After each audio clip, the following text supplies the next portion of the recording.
आदिवासी मुख्यमंत्री को दिमागी नक्सल बता रहे हैं। आदिवासियों पर प्रहार करते हो, ऐसा मत करिए। आदिवासी को टारगेट मत करिए।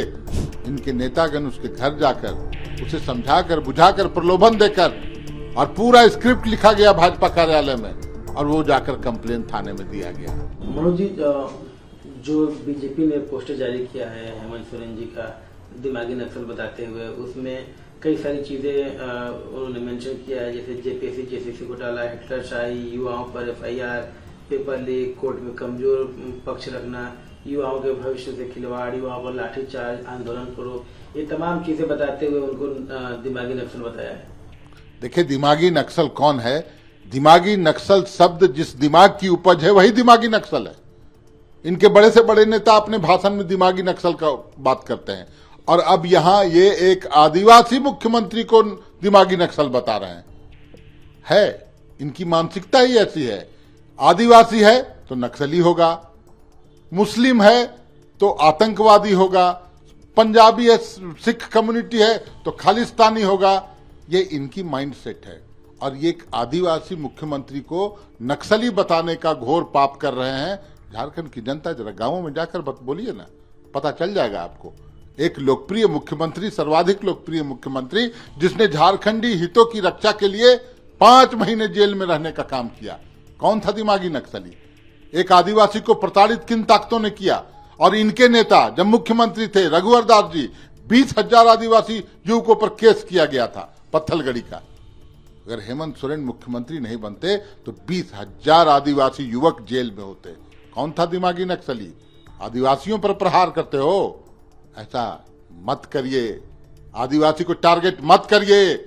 झारखंड के गांवों में जाना मुश्किल हो जाएगा आप लोगों का। इस तरह की मानसिकता से परे बाहर निकलिए, वही बेहतर।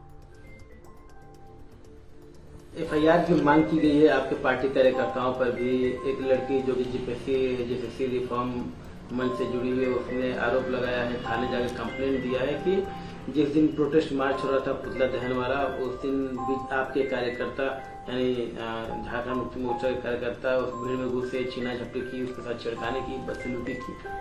और जब वो थाने पहुंची थी तो उसके साथ झारखंड बीजेपी के तमाम बड़े नेता भी पहुंचे हुए थे कंप्लेंट लॉन्च करने के लिए। देखिए, 3 दिन लग गए प्राथमिकी दर्ज कराने में, कंप्लेन रजिस्टर कराने में।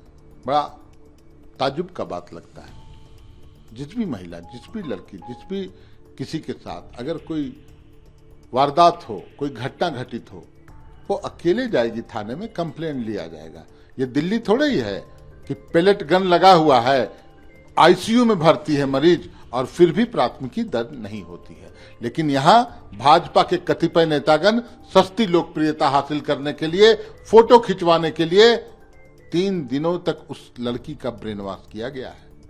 इनके नेतागण उसके घर जाकर उसे समझाकर बुझाकर प्रलोभन देकर और पूरा स्क्रिप्ट लिखा गया भाजपा कार्यालय में और वो जाकर कंप्लेन थाने में दिया गया। अच्छी बात है, फोटो तो आ जाएगा अखबार में, लेकिन अनुसंधान होने दीजिए, चिंता मत कीजिए। झारखंड पुलिस न्याय देगी सभी पक्षों को। जब बीजेपी के नेताओं से हमने पूछा, बाबूलाल मरांडी भी थे, उनसे पूछा कि आप लोग क्यों आए थाने में, तो बोले कि सरकार इनकी बात सुन नहीं रही है, सरकार दमनकारी रवैया अपनाई हुई है, प्रशासन पर उनको तंग कर रहा है, पुलिस अरेस्ट कर रही है, इसलिए हम लोग साथ देने आए हैं। देखिए, ये राहुल गांधी बनने चले थे ये लोग। जो प्राथमिकी राहुल गांधी ने 7 घंटे दबाव बनाकर करवाया था, एक सच्ची घटना, लेकिन यहां पर वैसी कोई घटना नहीं। आप लोग भी मीडिया कर्मी हैं, वीडियो फुटेज होगा, सभी कुछ है। कहां छेड़खानी, कहां जो जोर जबरदस्ती। अरे अदालत का अवमानना, वो पूरा जो दिग्भ्रमित लोग थे, जो कोचिंग माफिया थे, उसी का एक अंग ये लड़की भी थी। आप जबरदस्ती का एक आदिवासी मुख्यमंत्री का पुतला जला रहे हैं, गाली दे रहे हैं, अमर्यादित भाषा का प्रयोग कर रहे हैं, जो गुनाह उन्होंने किया नहीं। कोर्ट ने रोक लगाया है, हम कोर्ट में मजबूती से पक्ष रख रहे हैं। तो ये कोचिंग संचालकों और बीजेपी के नेताओं के द्वारा उकसाया गया वो कार्रवाई था। अब उसमें जो कुछ भी हुआ वो तो अनुसंधान का विषय है।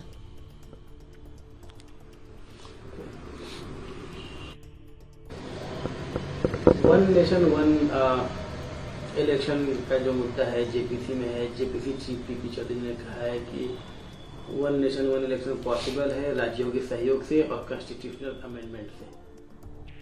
देखिए, दो बहुत बड़ी बातें उन्होंने कही। एक, कॉन्स्टिट्यूशनल अमेंडमेंट, उसके लिए आपको आवश्यक बहुमत जुटाना होगा।